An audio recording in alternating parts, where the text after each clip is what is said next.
Found out wife was cheating, served her divorce papers while she's with her affair partner. Now she's lost everything and begging me for forgiveness. All right, Reddit, buckle up because this one's a doozy. My wife thought she was slick, running around behind my back for months. I caught on, stayed quiet, and hit her with divorce papers at the perfect moment. Now she's lost everything and wants me to forgive her. Not happening. Here's how it all went down. I'm 38 male, a commercial contractor in Austin. Started my own company 8 years ago after working construction since I was 19. We do residential remodels, custom homes, the occasional office building. Nothing glamorous, but steady work that pays well.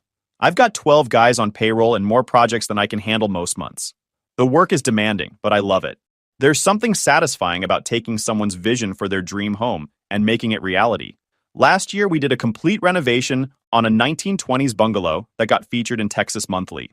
The owners were this elderly couple who'd lived there since 1963 and wanted to update everything while preserving the original character. We spent 4 months on that project, carefully restoring original hardwood floors, updating the electrical to modern code without tearing up walls, and converting an unused attic into a master suite with skylights.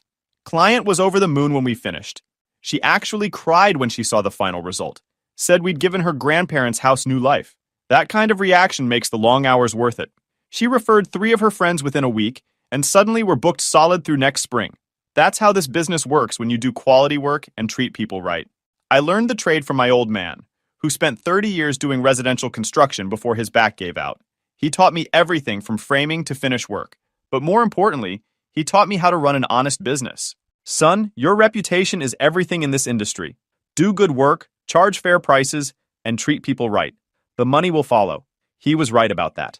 My wife Nicole, 36 female, and I had been married for 12 years. Met her at a charity fundraiser one of my clients dragged me to back in 2010. I wasn't the type to attend fancy events, preferred jeans and work boots to suits and cocktails, but this client had thrown a lot of business my way and asked me to support her cause. So I showed up, uncomfortable in a rented suit, nursing a soda, and counting the minutes until I could leave. That's when I saw Nicole. She was working as an event coordinator, managing the whole evening with this effortless grace, wearing this red dress that probably cost more than my monthly truck payment, hair pulled back, moving through the crowd making sure everything ran smoothly. But what caught my attention was her laugh, genuine, warm, the kind that made everyone around her smile. When she laughed, her whole face lit up. We ended up talking by the dessert table. She was taking a breather, I was hiding from small talk. Started as polite conversation, turned into an hour-long discussion about everything from terrible wedding trends to our favorite breakfast tacos. She was smart, funny, and seemed genuinely interested when I talked about my work. Most people's eyes glaze over when you start talking about load-bearing walls and electrical codes, but Nicole asked follow-up questions. I got her number that night. We went out for breakfast tacos 3 days later, and I knew pretty quickly she was different from anyone I'd dated before. 6 months later, on a weekend trip to Fredericksburg, I proposed at this little winery she loved. Did the whole traditional thing, got down on one knee, had a ring ready. She said yes immediately, didn't even look at the ring first, just threw her arms around me. We got married 2 months later in a small ceremony in Hill Country. Maybe 50 people total, mostly family and close friends. Nicole's parents paid for most of it, which was generous since my dad was on a fixed income and my mom had passed away a few years earlier. The wedding was simple but nice. Good food, decent band, and we actually had fun instead of stressing about every little detail. For the first 10 years, things were solid. Really solid. We bought a house in a good neighborhood in 2013, a 3-bedroom ranch with a big backyard and a 2-car garage I converted into a workshop. Took annual vacations to places like Cabo and Colorado, sometimes just road trips through Texas. We'd talk about maybe having kids someday, but neither of us felt rushed about it. She kept working events while I built the business. We had weekly date nights, hosted barbecues for friends, spent Sundays doing absolutely nothing. All the normal married couple stuff that makes life feel stable and good. Looking back, the cracks started showing about 18 months ago. Small things at first. The kind of changes you notice but explain away, because you trust your partner. Nicole started working late more often. Used to be home by 6 p.m. most nights. Suddenly she's rolling in at 9 or 10 p.m. claiming client emergencies or last-minute event issues. She started caring way more about her appearance too. Joined this expensive gym across town, started going 5 days a week religiously. Before, she'd hit the treadmill at our neighborhood YMCA maybe twice a week when she felt like it. Now she's up at 5 a.m. for spin classes and CrossFit sessions, spending $200 a month on the membership alone. Got her hair done every 3 weeks instead of every couple months. Started buying new clothes constantly, stuff that seemed more appropriate for going out than coordinating corporate events. Designer jeans, blouses that cost $150 each, shoes that made me wonder who she was trying to impress at vendor meetings. Our credit card bills started creeping up, but when I mentioned it, she'd get defensive. I work hard. I deserve to treat myself sometimes, she'd say. Which was fair, I guess. I wasn't trying to control her spending, just seemed like a sudden shift. The gym thing bothered my buddy Frank the most. He'd come by the house occasionally and notice Nicole's workout gear getting fancier. "Brother, that's how it starts," he'd say over drinks. New gym, new clothes. Suddenly she's super concerned about how she looks. Classic affair indicators.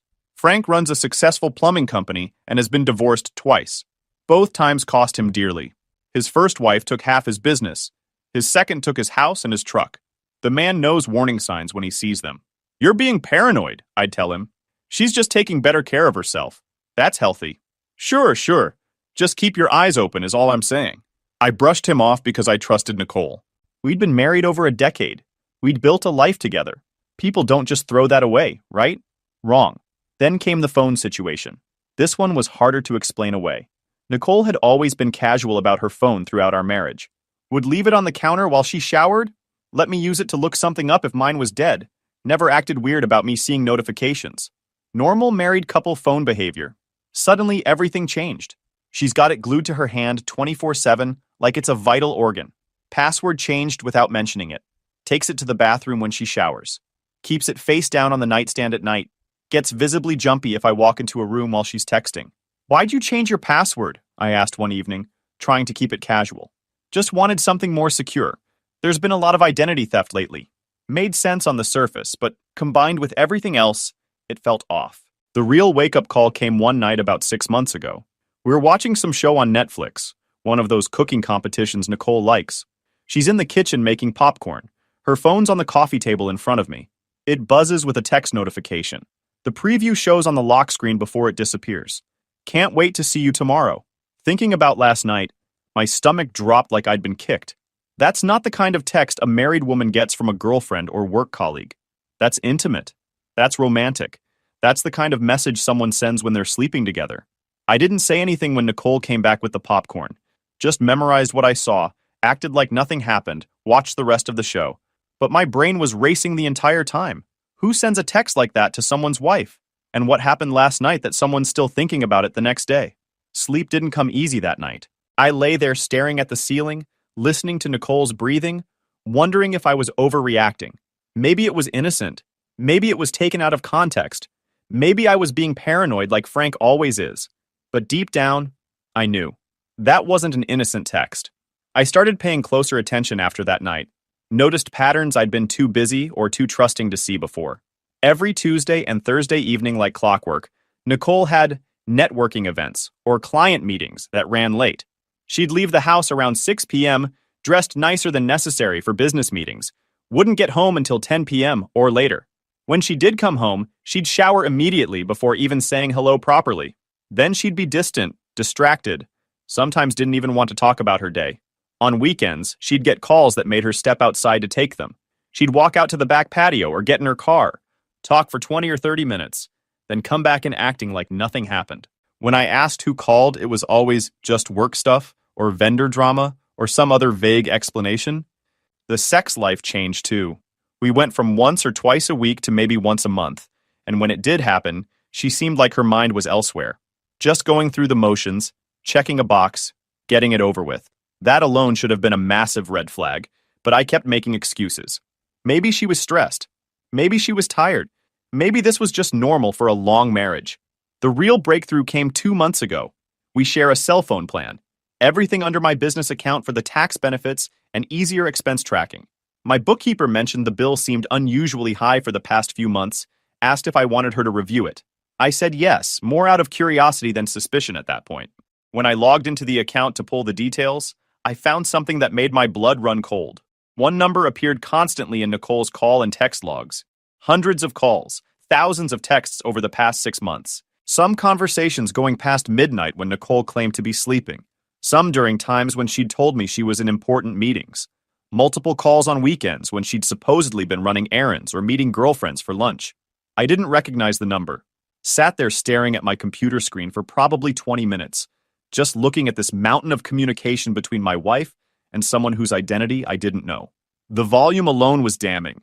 You don't exchange thousands of texts with someone over 6 months unless they're extremely important to you. I plugged the number into one of those reverse lookup sites. Cost me $20 for a full report, but it was worth every penny.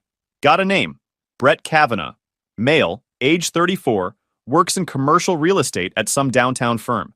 His LinkedIn profile showed he'd been promoted to senior vice president 2 years ago, specialized in retail property acquisitions, and had spoken at several industry conferences that Nicole had coordinated. That's how they met. Professional connection that turned into something else. Tale as old as time. I did more digging on Brett, found his Facebook page, mostly locked down, but his profile picture showed him at some upscale restaurant looking exactly like you'd expect a commercial real estate guy to look. Expensive suit, styled hair, the kind of polished appearance that screams "I close deals." His Instagram was more public, showed him at business events, social gatherings, occasionally with what looked like coworkers. No wedding ring, no relationship status listed, no photos with anyone who looked like a significant other. Perfect affair partner for a married woman looking for excitement. Here's where most guys would confront their wives immediately. Storm into the house, wave the phone records around, demand answers. Start a screaming match that ends with broken dishes and threats. Maybe go find Brett and get physical. Lots of options for letting emotion drive your decisions. Not me. My dad taught me something important when I was young and stupid and got into a bad business deal. He sat me down and said, "Son, when someone shows you who they really are, don't get emotional. Getting angry clouds your judgment. Take a breath, assess the situation logically, and then act strategically. Emotion is how men lose everything." He was right then, and he was right now. I called my lawyer, Jeffrey, the same attorney who'd handled my business incorporation back when I first started the company. Jeffrey was in his 50s, had been practicing family law for 30 years, and had a reputation for being thorough and aggressive when needed. We'd become friendly over the years through various business matters. "Jeffrey, I need to talk to you about a personal matter. How soon can you see me? Something in your voice tells me this is urgent. Come by tomorrow morning, 9 a.m. I'll clear my schedule." The next morning, I showed up at his office with a folder full of printed phone records, credit card statements, and notes I'd been keeping. Jeffrey's office was exactly what you'd expect from a successful attorney. Dark wood furniture, law books lining the walls, family photos on his desk. Professional, but comfortable. He gestured to a chair across from his desk. "What's going on?" I laid it all out. The behavior changes, the suspicious texts, the phone records showing constant communication with Brett, the pattern of late nights and immediate showers. Jeffrey listened without interrupting, occasionally making notes on a legal pad. When I finished, he sat back in his chair and nodded slowly. "How long have you known?" he asked. "Suspected for 6 months. Confirmed about a week ago." "And you haven't confronted her?" "No. Wanted to talk to you first." He smiled slightly, the kind of smile that said he'd seen this 1,000 times. Smart. Most men come to me after they've already blown up their lives with confrontations. "You're thinking clearly, which puts you way ahead of the game." He pulled out a fresh legal pad. "All right, let's talk strategy. You want a divorce?" "Yes. And I want to protect my assets. The business especially." Jeffrey nodded. "Walk me through your finances." "Everything. The business. The house. Bank accounts. Retirement funds. Debts. I need the complete picture." We spent the next 2.5 hours going through every aspect of my financial life. The business that I'd started before marrying Nicole, how I'd kept business finances completely separate from personal finances on Frank's advice after his first divorce disaster. The house that we'd bought together, but I'd made the down payment from my business account. Our joint checking account. The credit cards. The car loans. Nicole's retirement account from her job. My 401k. Everything. Jeffrey was methodical, asking pointed questions about how each asset was acquired, whose name was on which title or account, what money came from where. He made extensive notes, occasionally stopping to explain something about Texas community property law, or how courts typically handled certain situations. "Here's what we're going to do," Jeffrey said. "We'll file for divorce based on adultery, which Texas recognizes as grounds for fault-based divorce. With phone records as evidence, we've got a strong case. In fault-based divorces, the innocent spouse can receive a larger share of community property. How much larger?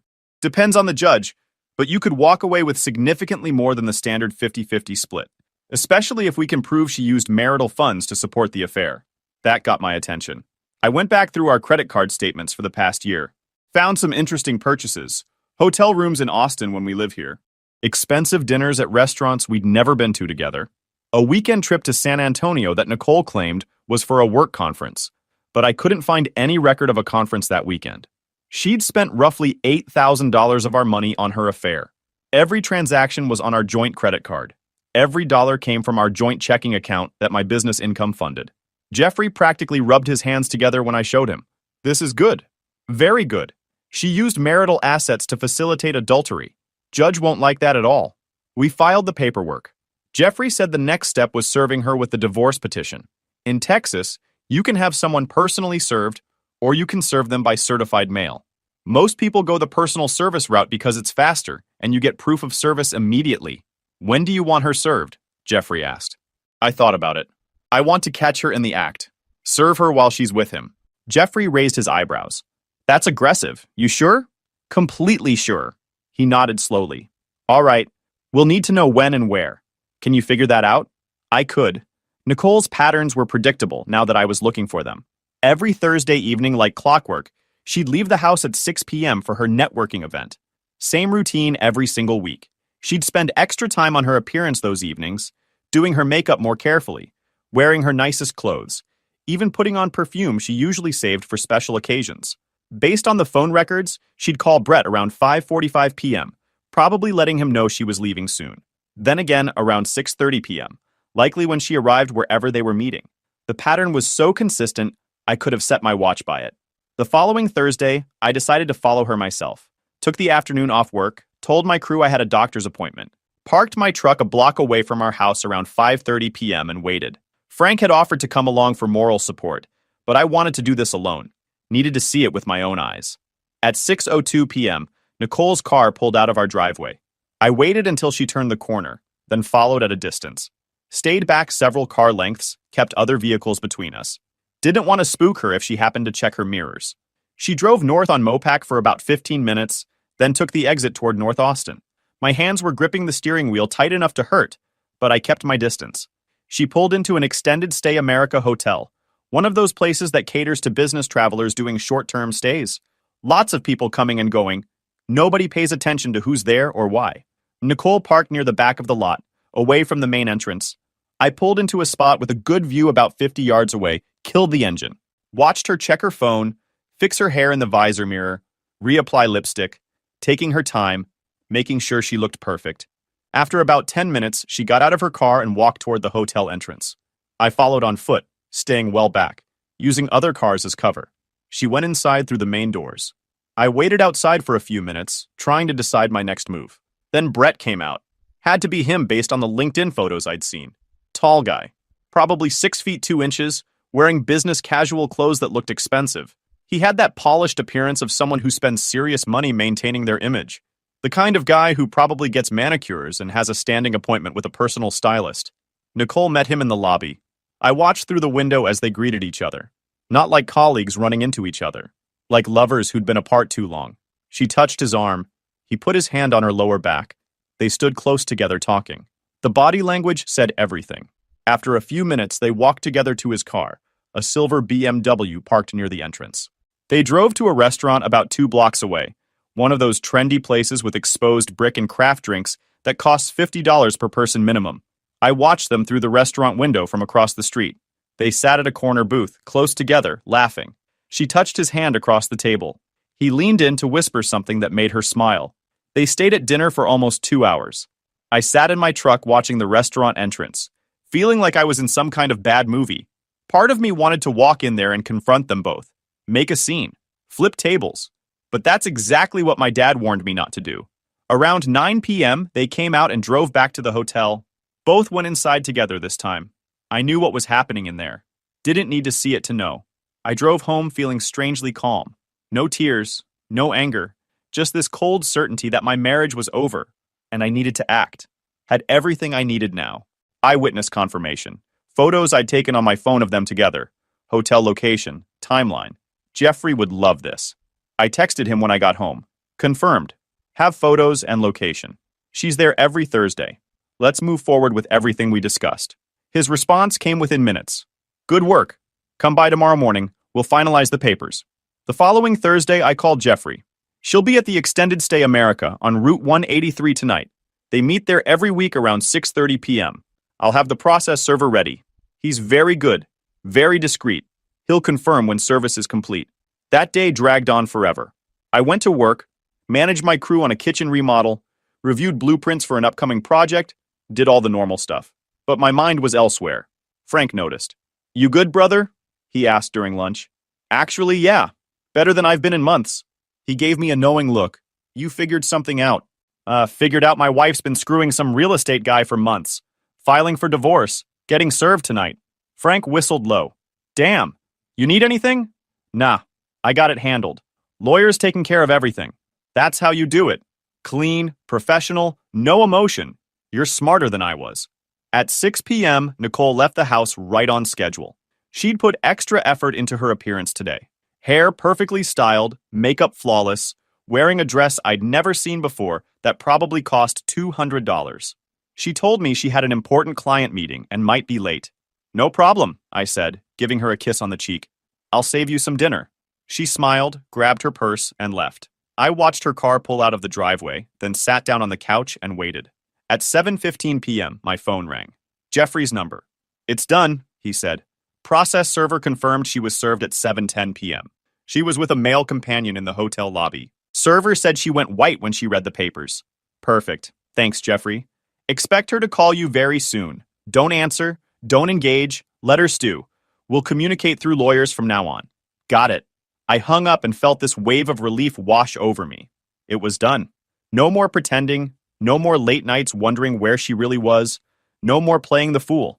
Just clean, professional consequences for her choices. My phone started ringing at 7:18 p.m. Nicole's name on the screen. I let it go to voicemail. It rang again immediately. Voicemail. Again. Voicemail. She called 14 times in 20 minutes.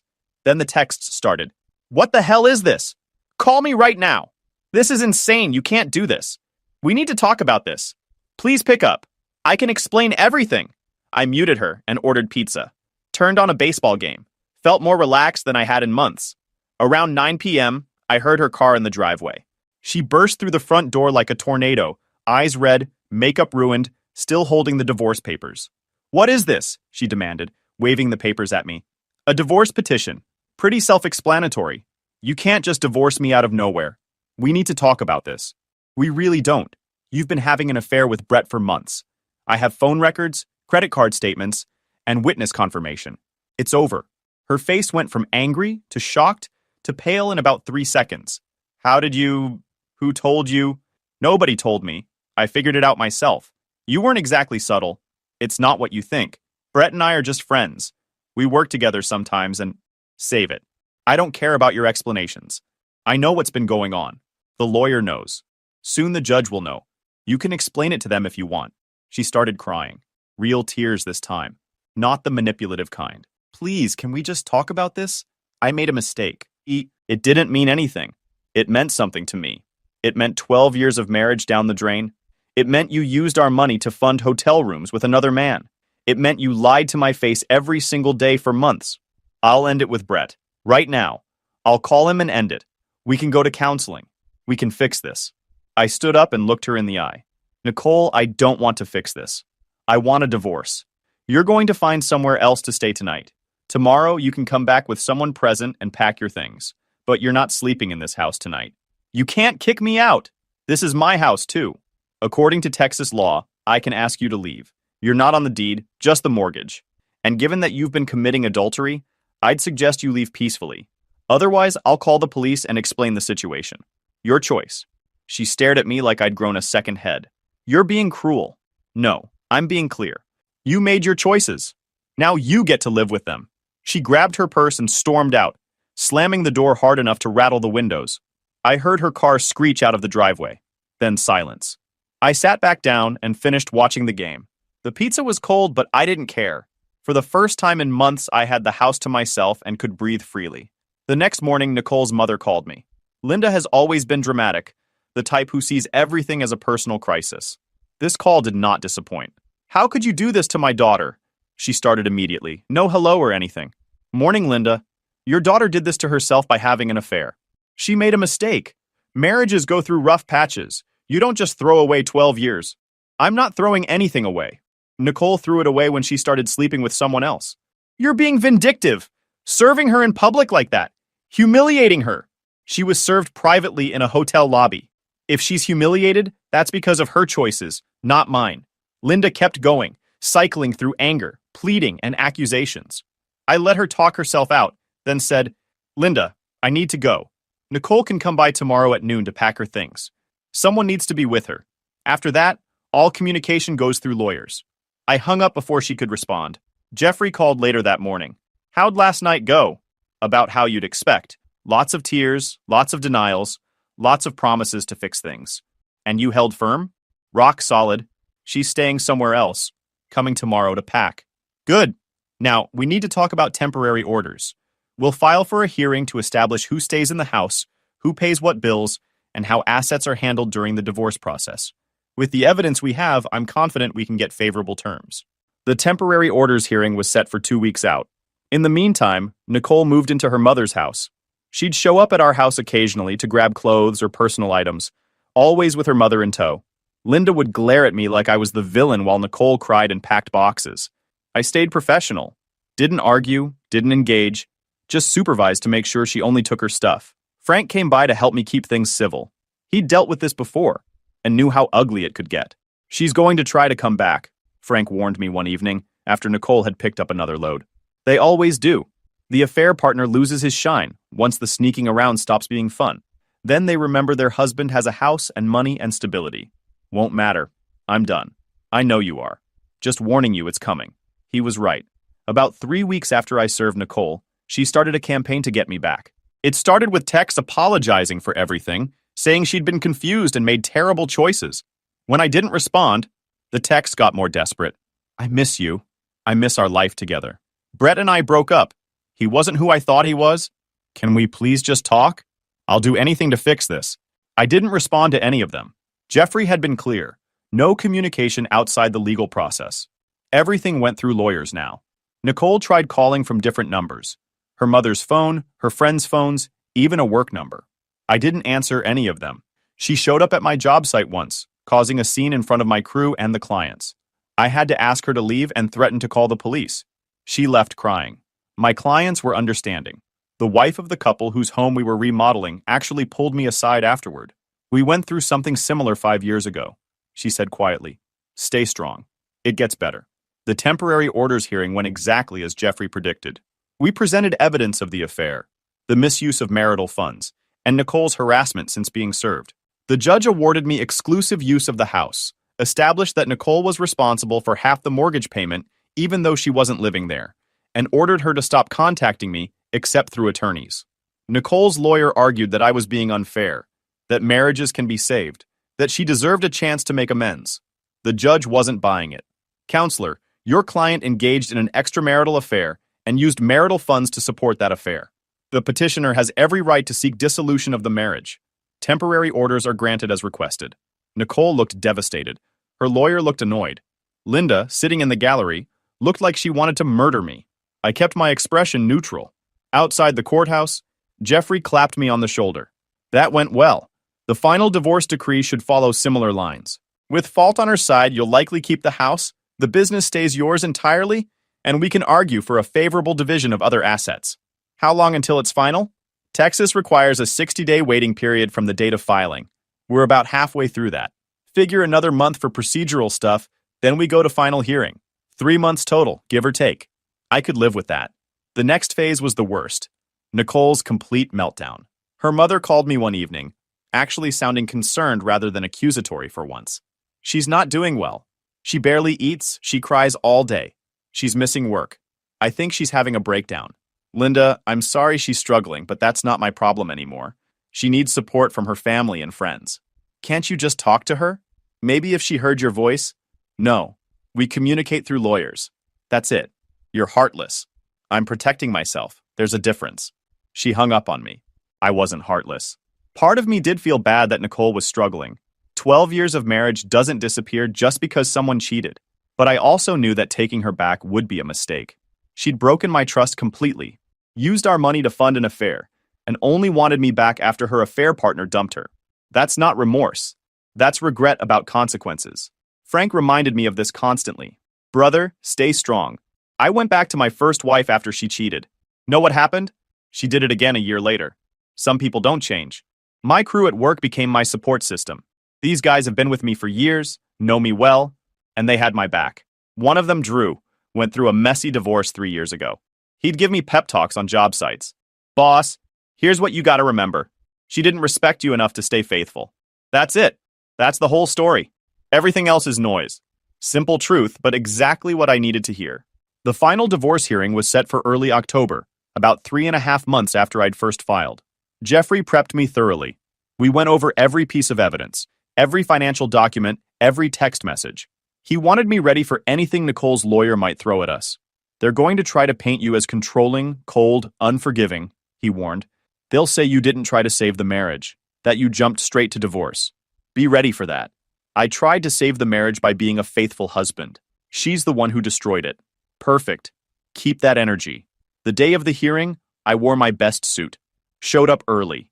Nicole arrived with her mother and her lawyer, looking thin and tired. We didn't make eye contact. The hearing took about 2 hours. Nicole's lawyer argued that the affair was a mistake, that I'd been emotionally distant, that she deserved a second chance and a fair settlement. Jeffrey countered with phone records, credit card statements, and the fact that Nicole had shown no remorse until after the affair partner dumped her. The judge listened to everything, reviewed the evidence, and made his ruling. I find that the respondent engaged in an extramarital affair and used community property to facilitate that affair. The petitioner has shown clear grounds for divorce based on adultery. The marriage is dissolved. As for property division, he awarded me the house outright. The business remained entirely mine, with no claim from Nicole. Our joint savings were split, but the judge ordered Nicole to reimburse me for the $8,000 she'd spent on the affair. Retirement accounts were divided according to contributions during the marriage. It was about as good an outcome as I could have hoped for. Nicole started crying when the judge announced the house decision. Her lawyer patted her shoulder awkwardly. The decree will be filed within 5 business days, the judge concluded. This matter is concluded. Just like that, 12 years of marriage ended in a courtroom. Outside, Jeffrey shook my hand. Clean victory. You handled this exactly right from the beginning. Thanks for everything, Jeffrey. Send me the final bill. Will do.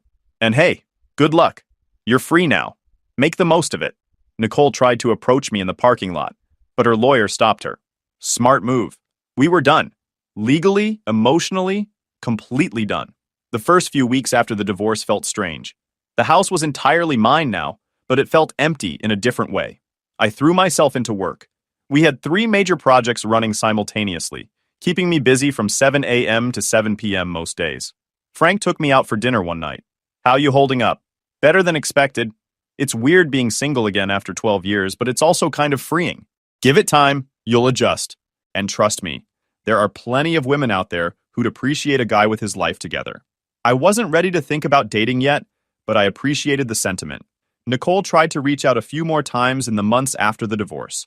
Once through a mutual friend, asking if we could talk as friends. I declined. Once through a handwritten letter that arrived at my house, apologizing again and asking if there was any chance we could reconcile. I threw it away without finishing it. The final attempt came about 6 months post-divorce. I was at Home Depot picking up materials for a bathroom remodel when I ran into her in the tile aisle.